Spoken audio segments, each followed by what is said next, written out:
Hello and welcome back to Infologs. My name is Abhishek Mishra. उम्मीद करता हूँ आप सब बहुत अच्छे होंगे।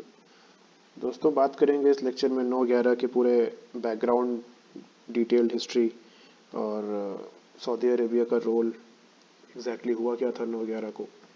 क्यों जो बाइडेन ने सितंबर 11 को जो है कुछ डॉक्यूमेंट्स को डीक्लासीफाई कर 9/11 के डॉक्यूमेंट्स को डीक्लासीफाई करने का ऑर्डर दिया है। तो देखेंगे कौन कौन से डॉक्यूमेंट्स थे और हुआ क्या था 9/11 को। जिन लोगों ने चैनल अभी तक सब्सक्राइब नहीं किया है उसको सब्सक्राइब करें और वीडियो को लाइक करें। तो सबसे पहले देखेंगे कि हिस्ट्री क्या थी 9/11 अटैक्स की। तो ये अभी तक का सबसे बड़ा टेरर अटैक था। अभी तक का सबसे बड़ा आतंकवादी हमला था। मानवता में सबसे इससे बड़ा अभी तक हमला नहीं हुआ था, जिसमें 3,000 लोगों की जान गई थी और 25,000 लोग घायल हो गए थे। दो देश अफगानिस्तान और इराक, इन दोनों की हिस्ट्री चेंज हो गई और जियो पॉलिटिक्स के लिए बहुत बड़ा इवेंट रहा था। और जो बाइडेन ने 11 सितंबर को बोला है कि certain documents would be declassified, one जो कि 9/11 की इंक्वायरी कमीशन ने बनाई थी। उस कमीशन की फाइल में से कुछ डॉक्यूमेंट्स को क्लासिफाई कर दिया था बुश एडमिनिस्ट्रेशन ने। उनमें से कुछ फाइल्स को डीक्लासिफाई की जाएंगी आज की डेट में।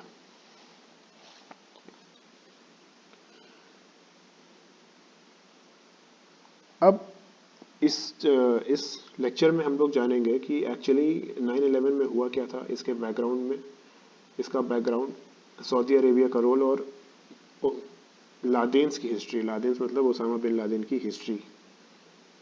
तो सबसे पहले हुआ क्या था 9/11 को, ये जान लेते हैं। कोऑर्डिनेटेड टेरर अटैक था यूएसए में। अलकायदा, एक इस्लामिस्ट मिलिटेंट ग्रुप अलकायदा के 19 आतंकवादियों ने मिलकर 4 प्लेन को हाईजैक किया था। डोमेस्टिक एयरलाइंस की प्लेन्स थी ये, डोमेस्टिक एयरलाइंस ऑफ यूएसए, जिसमें से 2 वर्ल्ड ट्रेड सेंटर पर, एक पेंटागन पर और एक का टारगेट था white house in Washington DC. लेकिन क्योंकि उस प्लेन पे पैसेंजर्स और आतंकवादियों की कुछ झड़प हुई थी, जिसकी वजह से पायलट ने उस प्लेन को दूर किसी खेत में जाकर क्रैश लैंडिंग करवा दी थी। तो वर्ल्ड ट्रेड सेंटर पर 2 प्लेन्स को ले जाकर क्लैश कराया गया था। कुछ मिनट्स के डिफरेंस पे दोनों प्लेन दोनों बिल्डिंग पर क्रैश हुई थी। और पेंटागन में, वर्ल्ड ट्रेड सेंटर पे तो काफ़ी नुकसान हो गया था, बिलियंस ऑफ डॉलर्स का नुकसान हुआ था। पेंटागन में भी नुकसान हुआ था, पर पेंटागन में बहुत ज़्यादा नुकसान नहीं हो पाया था क्योंकि पेंटागन के बाहरी एरिया पे ही प्लेन क्रैश हुआ था। 1970 और 80s में वर्ल्ड ट्रेड सेंटर की ये जो 2 बिल्डिंग्स थी, ये अमेरिका का एक स्टेटस सिंबल थी, क्योंकि अमेरिका का कैपिटलिज्म, ग्रोथ, इकोनॉमी, इन सब चीज़ों को रिफ्लेक्ट करती थी ये दोनों बिल्डिंग्स। तो इसको टारगेट बनाने का एक तो सबसे बड़ा रीज़न ये था।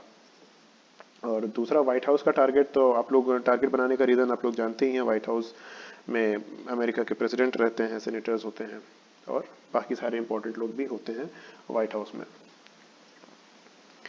तो एक ब्रीफ बैकग्राउंड आप लोग को बता देता हूँ कि जुलाई 1973 में अफगानिस्तान के राजा जहीर शाह के कजिन ब्रदर मोहम्मद दाऊद ने कुछ कम्युनिस्ट सपोर्टर के साथ मिलकर तख्ता पलट कर दिया था और वहाँ अफगानिस्तान का कंट्रोल ले लिया था अपने हाथों में।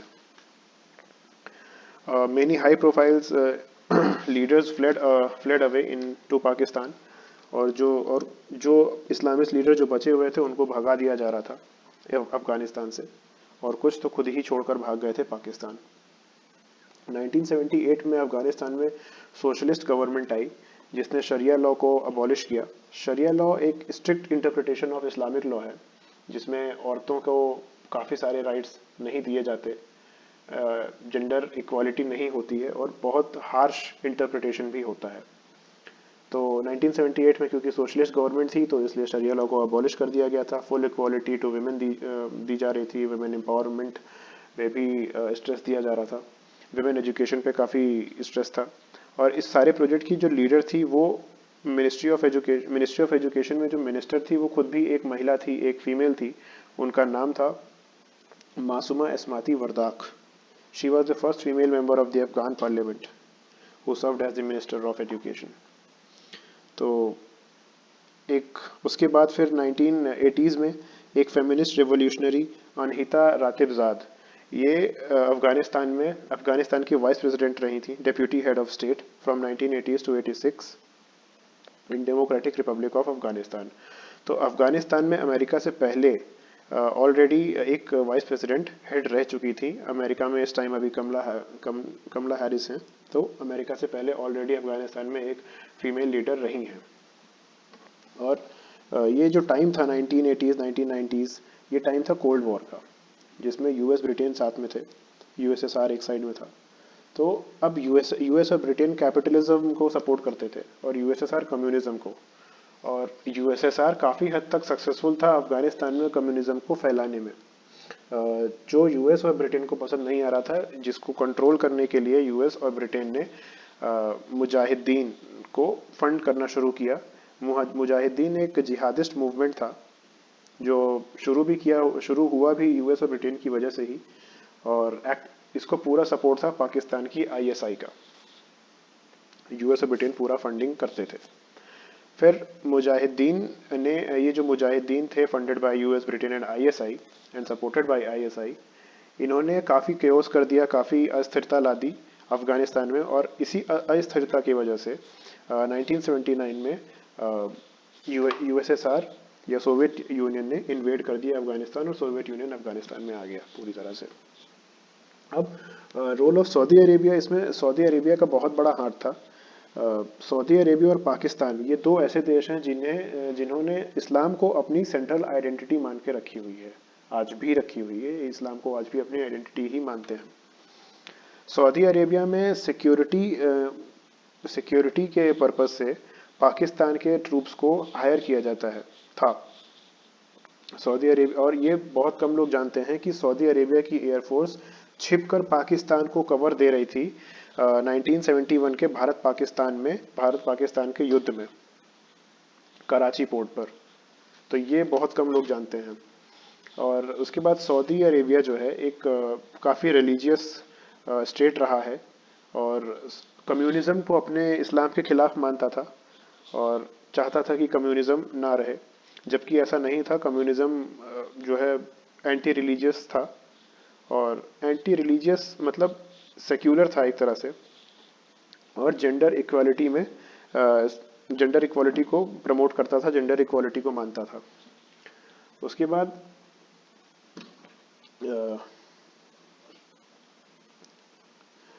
ये जो सऊदी के राजा थे, सऊदी प्रिंसेस, कितने भी राजा राजकुमार थे, इन सब को अमेरिका का पाकिस्तान को यूज़ करना टू एलिमिनेट और टू कंट्रोल और to contain the spreading of communism in Afghanistan, इनको पसंद आया और इन्होंने भी शुरू किया मुजाहिदीन और आईएसआई को फंड करना। पाकिस्तान को फ्रंट लाइन बना दिया गया सोवियत के एम्बिशंस को कंटेन करने में, सोवियत को रोकने में, अफगानिस्तान में कम्युनिज्म फैलने के लिए। यूएसए का सबसे बड़ा रीज़न था इतनी फंडिंग और ये सारी चीज़ें करने का, जियोपॉलिटिकल रीज़न था यूएसए का।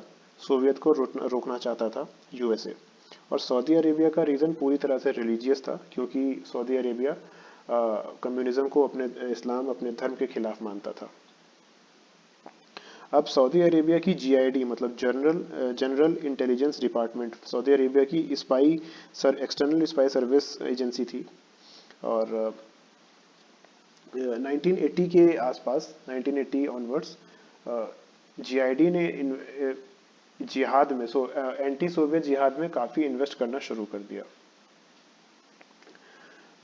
एंटी सोवियत जिहाद मतलब वो जिहाद जो सोवियत को अफगानिस्तान से निकालेगा। और जीआईडी ने कोलैबोरेट किया तब के पाकिस्तान के प्रेसिडेंट जियाउल हक के साथ, और ये इन दोनों ने हार्डलाइन इस्लामिक मिलिटेंसी को फंड किया, हार्डलाइन इस्लामिक मिलिटेंसी स्टैब्लिश की, और कम्युनिज्म के खिलाफ, सोवियत यूनियन के खिलाफ इसको आगे बढ़ाया। मदरसे भी अफगान और पाकिस्तान के बॉर्डर पर बनाए गए थे उन्हीं सब फंडिंग से, जिनमें कुरान को याद कराया जाता था मिलिटेंट्स को। और Saudi Wahhabi which was a brand of hard line Islam. Saudi Wahhabi मतलब इस्लाम को interpret harsh interpretation of Islam was known as Saudi Wahhabi. और इस सऊदी वहाबी में तुर्क्स मतलब people of Turkey was also consider to be infidels, इनको भी काफिर माना जाता था। अब बिन लादेन की अगर हिस्ट्री देखें, ओसामा बिन लादेन की अगर हिस्ट्री देखें तो 1931 में मोहम्मद बिन लादेन माइग्रेट करते हैं from Jeddah to Yemen. Saudi Arabia में ये अपना कंस्ट्रक्शन बिजनेस इस्टेब्लिश करते हैं। एक टाइम पर एक प्रोजेक्ट करते थे और उस टाइम थोड़ा सा टफ टाइम था 1930s और 1940s में, तो इसलिए सिर्फ एक प्रोजेक्ट एक टाइम पे करते थे। इन्होंने काफ़ी घर, रोड्स, ऑफिसेज, होटल्स बनाए और धीरे धीरे करके इनका कंस्ट्रक्शन बिजनेस, कंस्ट्रक्शन फर्म बड़ा होता गया और धीरे धीरे करके ये सऊदी की रॉयल फैमिली के क्लोज आते गए। और क्योंकि यमन और सऊदी अरेबिया में ट्रेडिशन था, शेख्स का ट्रेडिशन था कि ये कई वाइफ्स रखते थे, इसलिए बिन लादेन की भी कई वाइफ थी और और उन वाइफ से बिन लादेन के कुछ 50 बच्चे थे। Osama bin Laden was the 17th child of Mohammed bin Laden, who was born from a Syrian wife. Osama bin Laden की मदर सीरियन थी। सबसे पहले किंग सऊदी अरेबिया के राजा किंग सऊद के अंडर में और उसके बाद किंग फैसल के अंडर में ये जो कंस्ट्रक्शन फर्म था ये बड़ा हुआ। और उसके बाद इसी कंस्ट्रक्शन फर्म ने पॉलिटिकली मोटिवेटेड और एम्बिशियस प्रोजेक्ट्स बनाए, जैसे कि highway from Jeddah to Taif और मक्का मदीना का रेनोवेशन भी इन्हीं की बिन लादेन की फर्म ने ही किया था। उसके बाद देखते हैं कि 1967 में मोहम्मद बिन लादेन की डेथ हो जाती है एक प्लेन क्रैश में। उसके बाद किंग फैजल इंटरवीन करते हैं इस कंस्ट्रक्शन फर्म में ताकि मोहम्मद बिन लादेन के बच्चों के बीच में झगड़े ना हो, और उनके इंटरवेंशन की वजह से ही ये सारे बच्चे यूनाइटेड सऊदी अरेबिया के किंगडम के वॉर्ड्स हो जाते हैं। सऊदी अरेबिया के किंगडम ही इनका ध्यान रखना शुरू कर देता है, इनकी पढ़ाई, इनका खाना पीना, इनका खर्च, सब कुछ। तो 1981 में ओसामा बिन लादेन ग्रेजुएट होता है इकोनॉमिक्स और पब्लिक एडमिनिस्ट्रेशन में from king Abdul Aziz university. Osama अपने मक्का मदीना की ट्रिप में कुछ अफगान मुजाहिदीन के लीडर से मिलता था। ओसामा की पाकिस्तान की पहली ट्रिप में ओसामा कुछ डोनेशंस लेकर गया था। जमात इस्लामी जो कि जिया उल हक की ही जमात थी, और जिया उल हक का इसी जमात ने इस्लामाबाद में 1979 में यूएस एम्बेसी में हमला कराया था। तो CIA की नज़र से बचने के लिए ओसामा बिन लादेन को सऊदी अरेबिया की इंटेलिजेंस के हिसाब से अफगानिस्तान में इम्प्लीमेंट कराया गया था, और CIA का 1980s तक ओसामा बिन लादेन से कोई कांटेक्ट नहीं था, कोई रिकॉर्ड नहीं है CIA में। उसके बाद ओसामा बिन लादेन चैरिटी और फंड्स लेकर आता था from Saudi Arabia to Afghanistan for this jihad cause. अब क्योंकि सऊदी अरेबिया में ऑयल रिजर्व से तो वहाँ पैसे बहुत थे, और ये जो ओसामा बिन लादेन है ये भी काफ़ी वेल्दी फैमिली से भी था, तो ये लोग बहुत पैसे देते थे अफगानिस्तान में जिहाद के लिए, एंटी सोवियत जिहाद के लिए। इनफैक्ट ये भी रिपोर्ट्स आई थी कि ISI को सबसे ज़्यादा पैसा सऊदी अरेबिया देता है, ना कि CIA भी फंड करता था ISI को, पर सऊदी अरेबिया ज़्यादा फंड करता था। ISI और सऊदी की GID अहमद शाह मसूद को पसंद नहीं करते थे। GID जनरल इंटेलिजेंस डिपार्टमेंट, तो अहमद शाह मसूद को पसंद नहीं करते थे क्योंकि अहमद शाह मसूद सऊदी वहाबिस्ट नहीं थे। सऊदी वहाबिस्ट मतलब Ahmad Shah Massoud did not consider the harsh interpretation of Islamic law. वो औरतों को इक्वालिटी देने में और विमेन एम्पावरमेंट जैसी चीज़ों में बिलीव करते थे। हज़ारों अरब वॉलंटियर्स अफगानिस्तान में आ गए थे बाई 1980s। 1985 में ओसामा बिन लादेन ने अपनी ऑर्गेनाइजेशन का एक्सक्रेशन शुरू किया और अफगानिस्तान में पेशावर के बाहर उसने अपना बेस बनाना शुरू किया। 1987 में सोवियत ट्रूप्स ने विड्रॉवल शुरू कर दिया था अफगानिस्तान से। सोवियत यूनियन को लग गया था कि अब यहाँ पर कम्युनिज्म फैलाना इतना आसान नहीं है, तो अब वो लोग अपना विड्रॉल कर रहे थे। यूएस ने सोवियत यूनियन या यूएसएसआर से नेगोशिएट करने के लिए मना कर दिया था, क्योंकि यूएस को लगता था कि अगर वो यूएसएसआर को नेगोशिएट करने का चांस देंगे तो यूएसएसआर के पास अपनी ताकत प्रूव करने का एक मौका फिर से मिल जाएगा, जो यूएस नहीं चाहता था। इसलिए यूएस ने मना कर दिया था सोवियत यूनियन से नेगोशिएट करने के लिए, और यूएस ने कंटिन्यू रखा मिलिटेंट जिहादिस्ट को फंडिंग देने थे। 1988 में ओसामा बिन लादेन ने अनाउंस किया अल-कायदा वॉज फॉर्म्ड बाय 1988। 1990 में ओसामा फिर से सऊदी अरेबिया आया और वहाँ उसने एक मिलिटेंट मूवमेंट ऑर्गेनाइज करने में हेल्प की, जिसने साउथ यमन में कम्युनिस्ट रिजीम को उखाड़ फेंकने की में पूरा सक्सेसफुल रहा। उसके बाद अमेरिका ने सद्दाम हुसैन पर हमला किया, और ये ओसामा बिन लादेन को पसंद नहीं आया, क्योंकि ओसामा बिन लादेन को ये पसंद नहीं आया कि अमेरिका इराक पर कैसे हमला कर सकता है, एक अरब देश पे कैसे हमला कर सकता है। और इसके बाद से 1991 में ये हमला किया था अमेरिका ने सद्दाम हुसैन पे, और इस ऑपरेशन का नाम था ऑपरेशन डेजर्ट स्टॉर्म 1। तो इसके बाद से ओसामा बिन लादेन के लिए अमेरिका उसका दुश्मन हो गया, और पेशावर और अफगानिस्तान में उसने अपने फॉलोअर से बोल दिया था कि अमेरिका से आज से फंडिंग लेना बंद होगा और अमेरिका आपसे हमारा दुश्मन होगा। इसके बाद 1992 में ओसामा बिन लादेन को सऊदी अरेबिया से बैन कर दिया जाता है, और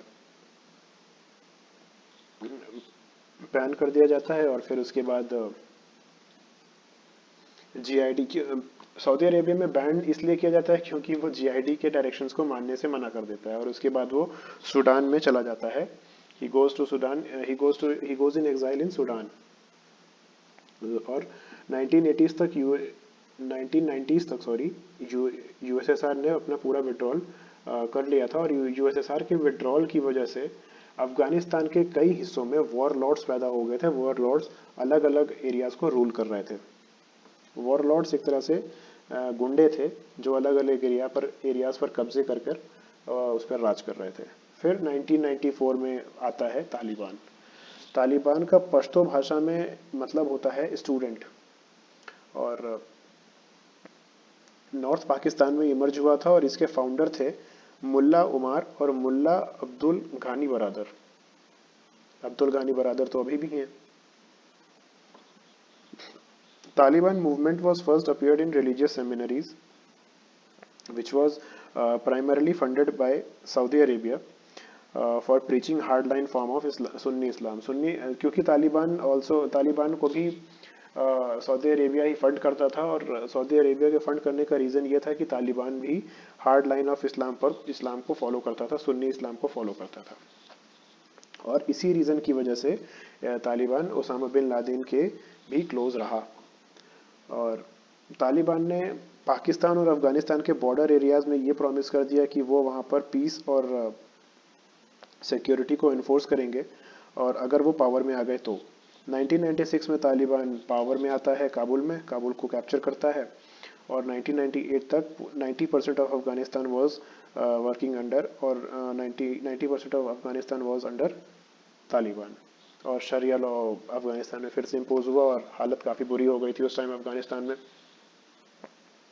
पब्लिक प्रोसिक्यूशंस होते थे, मार पीट, और पूरी तरह से एकदम। अब आता है अलकायदा का थ्रेट अमेरिका में शुरू होता है।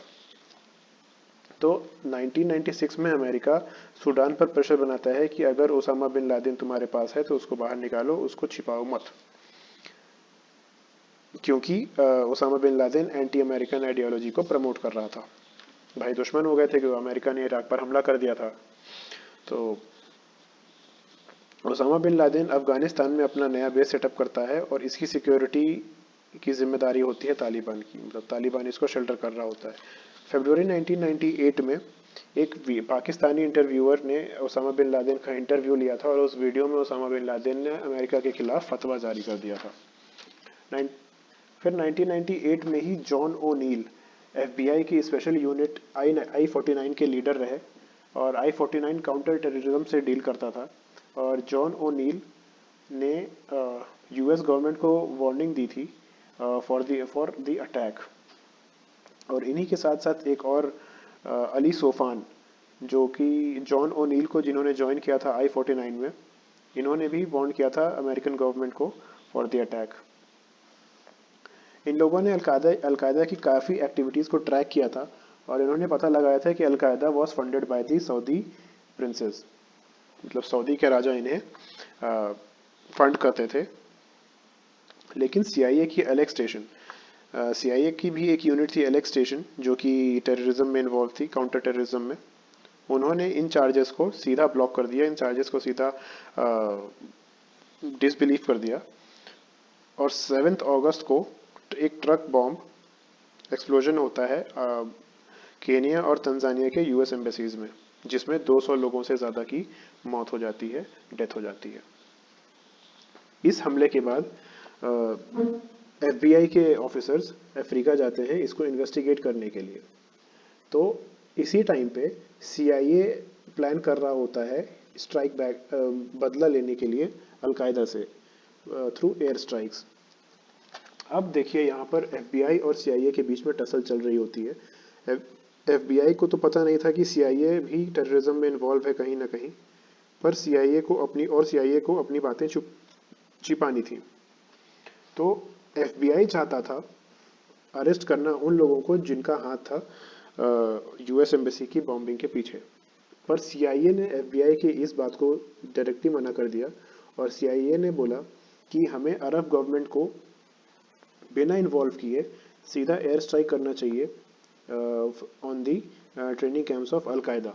भाई अगर FBI अरेस्ट करता और एक्स्ट्राडिशन कराता तो उसमें अरब की गवर्नमेंट इन्वॉल्व होती और CIA, और अगर अरब की गवर्नमेंट इन्वॉल्व होती तो CIA का सारा कच्चा चिट्ठा खोलकर सामने आ जाता। तो इस चीज़ को ना चाहते हुए CIA ने FBI को सीधा मना कर दिया और एयर स्ट्राइक को बढ़ावा दिया। फिर FBI के I-49 ने अलकायदा के एक मेंबर, एक एजेंट और इस एम्बेसी बॉम्बिंग के मास्टरमाइंड अहमद अल हाडा का नंबर भी ट्रैक कर लिया था, नंबर का भी पता लगा लिया था, लेकिन CIA ने उसका चार्ज ले लिया और फिर उसका कुछ हो नहीं पाया।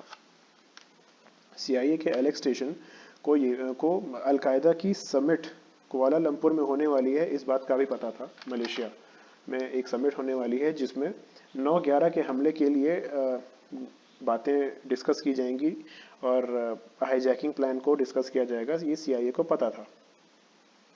इन अफगानिस्तान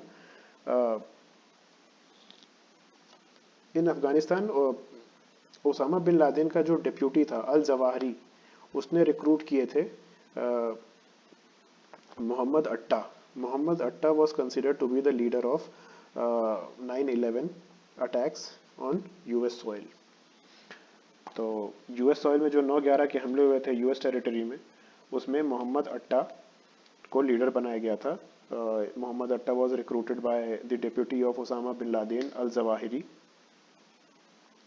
अक्टूबर 2000 में इन 19 आतंकवादियों में से 3 US नेवी के एक शिप को एक डिंगी मतलब एक छोटी नाव से ले जाकर उसे टकरा देते हैं और ब्लास्ट होता है। ये सुसाइड बॉम्ब था, सुसाइड बॉम्बिंग थी ये भी।